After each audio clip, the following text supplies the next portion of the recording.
I love you. I love you too. Hold me closer. Forever.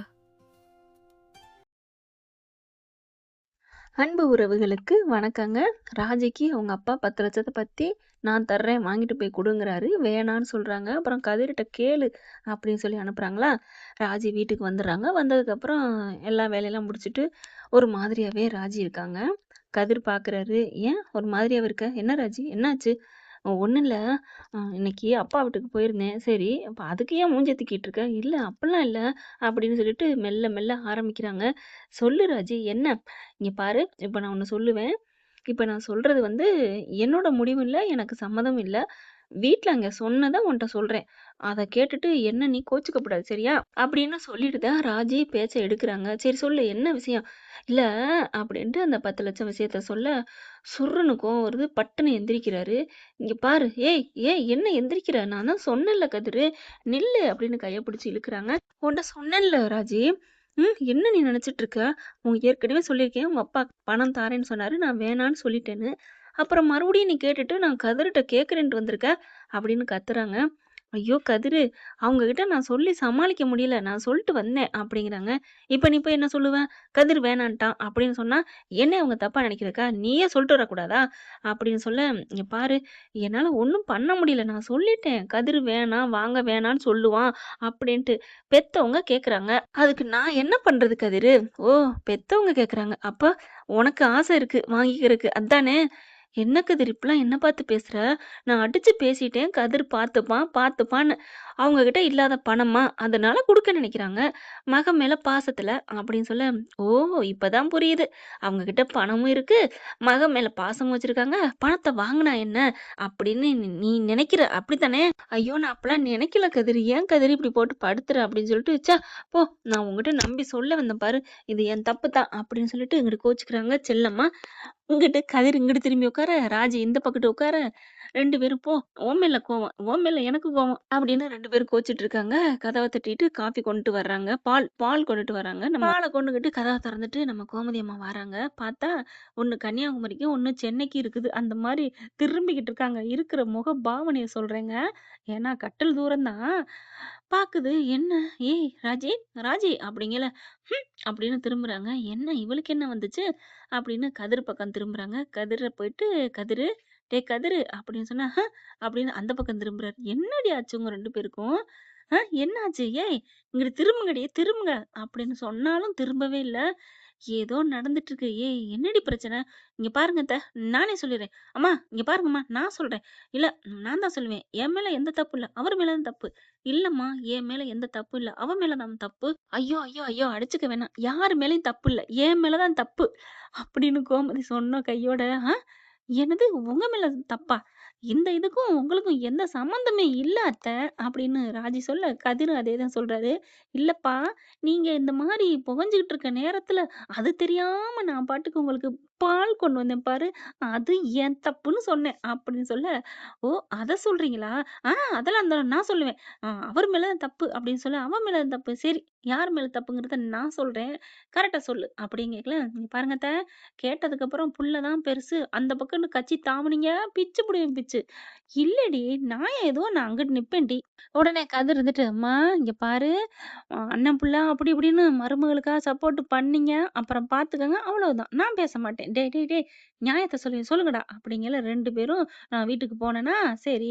அப்பா என்ன பார்த்தாரா, சரி.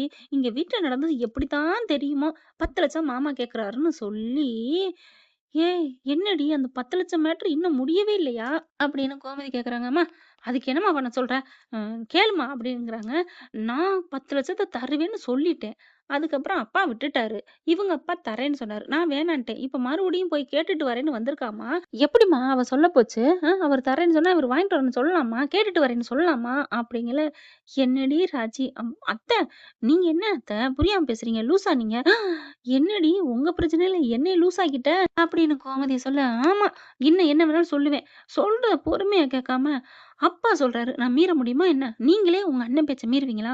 "மீற மாட்டேன்டி." "அப்புறம் பெத்த புள்ள நான் மீறுவேனா? அப்படி இருந்தும் கேட்டுட்டு வரேன்னு தானே சொல்லிட்டு வந்தேன். வாங்கிட்டு வந்தேனா என்ன?" அப்படின்னு சொல்ல, "சரி, சரி இப்ப என்ன? அதான் அவன்ட்ட வந்து சொன்னா கோச்சுக்கிட்டான். நீ என்னடா?" நான் அப்புறம் அவ எப்படி சொல்லிட்டு வர போச்சு கேட்டு வரேன்னு. அதனால அவ பக்கம் தான் தப்பு." "அதெல்லாம் இல்ல. அவர் பக்கம் தான் தப்பு." 2 பேரும் சொல்ல, "சரிம்மா நீங்க சொல்லுங்க." Wait, wait, wait. பொறுங்க, பொறுங்க, பொறுங்க. 2 பேரும் அடிச்சுக்க வேணாம். நான் சொல்றேன். யாரு பக்கம் தப்பு, யாரு பக்கம் ரைட்டுன்னு. சரிங்க அத்த, சரிங்க அத்த. அத்த என்னத்த திரும்ப இளைச்சிட்டீங்கன்னு கைய பிடிச்சுட்டு, இங்க பாருங்க கையெல்லாம் கருத்துருச்சு. அப்படியாடி இப்பத்தான் தெரியுதா? ஆமாத்த. நீங்க ரொம்ப இளைச்சிட்டீங்க தெரியுமா? ஆனாலும் அழகா இருக்கீங்க. ஸ்லிம்மா இருக்கீங்க தெரியுமா? கைய விட்றி அப்படின்னு தட்டி விடுறாங்க. ஏன்த்த கைய தட்டி விடுறீங்க? கதிர் பார்க்குறாரு. என்ன திடீர்னு அம்மாவுக்கு நம்ம ஆளு ரொம்ப ஐஸ் வைக்கிறாளே! ஓ! ஓ! தீர்ப்பு அங்கிட்டு திரும்பணும்னா, இது ஒரு வகையான லஞ்சமோ! அப்படின்னு நினைக்கிறாங்களா? அதுக்கப்புறம், "ஏய் கைய விட்றி! நீ நடிக்கிறது எனக்கு தெரியுதுடி." "ஐயோ! அத்தை அப்போ நீங்க அழகு இல்லையா? நான் சொன்னது நடிப்புங்கிறீங்களா?" ஐயய்யோ! அடிமடியில கை வச்சுட்டாளே! ராஜி நீ நடிக்கலம்மா. நீ உண்மைய தான் சொன்ன." அப்படின்னோனே கதிர் அடிப்பாவிங்களாங்கிற மாரி பார்க்க, ராஜி உடனே அந்த பயம் இருக்கணும் அப்படின்ட்டு, "சொல்லுங்க அத்த, சொல்லுங்க. யார் பக்கம் தப்பு?" அப்படிங்கல, கதிரு உங்க 2 பேர் மேலயும் தப்பு இல்லடா. என்னம்மா சொல்ற? என்னத்த சொல்றீங்க? ஆமா, ஒண்ணு கவனிச்சியாடா? என்னம்மாவ? நான் என் புருஷன்ட்ட கேட்டுட்டு வரேன்னு சொன்னதுனால, நீ இன்னும் கௌரவப்படுறடா. வேணான்னு சொல்லிருவான்ட்டு, அதத்தான் நிலைநாட்டிட்டு வந்திருக்கா. மத்தபடி வாங்கிட்டு வந்துட்டு, என் புருஷன்ட்ட குடுக்குறேன். அவரு வேணான்னு சொன்னா கொண்டாந்து குடுக்குறேன். அப்படின்னு சொல்லலைல. கேட்டுட்டு வரேன்னு அங்கேயும் ஒரு மதிப்பு குடுத்துருக்கா, இங்கேயும் மதிப்பு குடுத்துருக்கா. அதனால உன்ட்ட வந்து கேட்கிறா. வாங்காம தானடா வந்தா. அது உனக்கு தானே நல்லது. அப்படின்னோனே, அப்போ நீங்க ராஜி பக்கம் தான் கரெக்ட்ன்னு சொல்றீங்க. டேய்! உங்க 2 பேர் மேலயும் தப்பு இல்லன்னு சொல்லிட்டேன்டா. ஆ அதெல்லாம் இல்ல. ஒரு ஆளுக்கு தான் சொல்லணும். அப்படி பார்த்தீன்னா, ராஜி பக்கம் தப்பு இல்ல தான். அப்ப நான் தப்பா? வாங்க வேணான்னு சொல்றது தப்பா? அதுவும் தப்பு இல்லடா. நான் 2 பேர் மேலயும் தப்பு இல்லன்னு சொன்னா நம்ப மாட்டேங்கிறீங்களா? விடுங்கடா. என் மண்டைய பிச்சுக்காதீங்க விடுங்கடா. அப்படின்னு சொல்ல, இல்லம்மா நில்லுங்க, நில்லுங்கன்னு 2 பேர் வர, டேய், டேய் நில்லுங்கடா. ஏன் 2 பேரும் என்ட்ட வர்றீங்க? உங்க தீர்ப்பு வந்து கன்னித்தீவு முடிவு மாரி வரவே வராது. உங்கைய குட்றா, உங்கைய குட்றி அப்படின்னு 2 பேர் கையும் இறுக்கி புடிச்சு 2 பேரும் சமாதானம் ஆகுங்க போங்க அப்படின்ட்டு ஓடிடுறாங்க. பால அந்த இடத்துல வச்சுட்டு, பால குடிச்சாலும் சரி, நீங்க குடிச்சுக்கிட்டாலும் சரி அப்படின்னு கதவ டமால் டுமீல்னு தட்டி சாத்தி விட்டு போக, ராஜி பாக்குதா, பாத்தில்ல அத்தை எனக்கு தானே சொல்லிட்டு போறாங்க. அம்மா 2 பேர் மேலயும் தான் தப்பு இல்லன்ட்டு போயிருக்கு. ஓகே அப்படியே இருந்துட்டு போட்டும். அப்ப என் மேல தப்பு இல்ல தானே? சும்மா நொய் நொய்ன்னு என்ன திட்டக்கூடாது சரியா? சரி இப்ப போய் என்ன சொல்லப் போற? காசு வேணான்டான்னு சொல்லுவேன்னு சொல்லிக்கிட்டு இருக்கையிலே அடிக்கிறாரு அவங்க அப்பா. அப்பா ஸ்பீக்கர் போடு. போடுறாங்க. என்னப்பா? என்ன சொன்னான் உன் புருஷன்? வாங்கிக்கலான்னு சொன்னானா? அப்பா அது வந்து நெனச்சேன். வேணான்னு தான் சொல்லுவாருன்னு. அப்படிங்கையில, என்ன உங்க அப்பா இப்படி பேசுறாரு? அவன் இவங்கிற மாரி. ஏன் உங்களுக்கு என்ன? நீ மாப்பிள்ளை என்ன பெரிய கொம்போ? அப்படின்ட்டு, அப்பா என்னம்மா மாப்பிள்ளை என்ன சொல்றாரு? அது அங்கிட்டுப்பா, வேறப்பா அப்படிங்கிறாங்க. எனக்கு தெரியும்மா மாப்பிள்ளையோட மனசு. 10 பைசா அடுத்தவங்கட்டருந்து வாங்கக்கூடாதுன்னு நெனைக்கிறாங்க. நல்லதுதாம்மா. இது நல்லதுதான். இந்த காலத்துலலாம் ஊர் அடிச்சு ஓலையில போடுறாய்ங்க. யார்ட்டடா 5, 10 ஏமாத்தலாம்னு நெனைக்கிறாய்ங்க. அப்படி இருக்கையில வர்ற வருமானத்த வேணான்னு சொல்றானா, அவன் மாணிக்கம்மா. அவன் மாரி ஒரு மாப்பிள்ளை கிடைக்காதும்மா. இதே குமாரா இருக்கட்டும், ஐயோ! மாமனார்ட்டருந்து கோடி கோடி சொத்து வருது. எனக்கு வேணும், எனக்கு வேணும்னு ஓடி போய் அள்ளி அலைஞ்சுகிட்டு இருப்பேன். நான் வளர்த்த புள்ள தான். இருந்தாலும் சொல்றேன். உன் மாப்பிள சூப்பர்மா. பரவால்ல. நானாலும் சொல்றேன், என்னைக்கா இருந்தாலும் ஒரு கஷ்டம் வந்தா நம்ம வீட்டு கதவு திறந்தே இருக்குன்னு மாப்பிள்ளைட்ட சொல்லிரு. நான் சொல்ல மாட்டேன்ம்மா, சொல்ல மாட்டேன்ப்பா அப்படின்னு ராஜி சொல்ல, ஏன்டா? அப்படிங்கல, அத அவரே கேட்டுட்டாரு. அப்புறம் ஏன் நான் சொல்லணும்? ஸ்பீக்கர்லயா போட்டிருக்கு? அடியே! இப்படிலாம் போடாத. ஃபோன வை. அப்பா நீங்க நல்லது தானப்பா சொன்னீங்க. நீ ஃபோன வை ராஜி அப்படின்னு வைக்க, போதுமா? போதுமா? அப்படின்னு சொல்ல, என் மாமனாரு என்ன பத்தி சரியா புரிஞ்சு வச்சிருக்காரு. ஓ! அப்ப நாங்க மட்டும் சரியா புரிஞ்சுக்கலையா என்ன? அப்படிங்கல, நீயும் சரியா தான் புரிஞ்சு வச்சிருக்கிற. இருந்தாலும் ராஜி அப்படின்னு கிட்டக்க வர, போதும் விடுங்க. என்ன திட்டுனீங்கல்ல. இல்ல ராஜிம்மா, சாரிடி தங்கம். சாரி அப்படின்னு கைய பிடிக்க, போடா அப்படின்னு திரும்ப அப்படியே ஷோல்டர் மேல கைய போட்டு அணைச்சுக்கிறாங்க. Sorry, sorry. போதுமா உக்கி போடவா? அப்படின்னு உக்கி போடுறாங்க. சிரிக்கிறாங்க. வெளியில இவங்க சிரிக்கிற சத்தத்த கோமதி காதுல கேட்டு, அப்பாடா!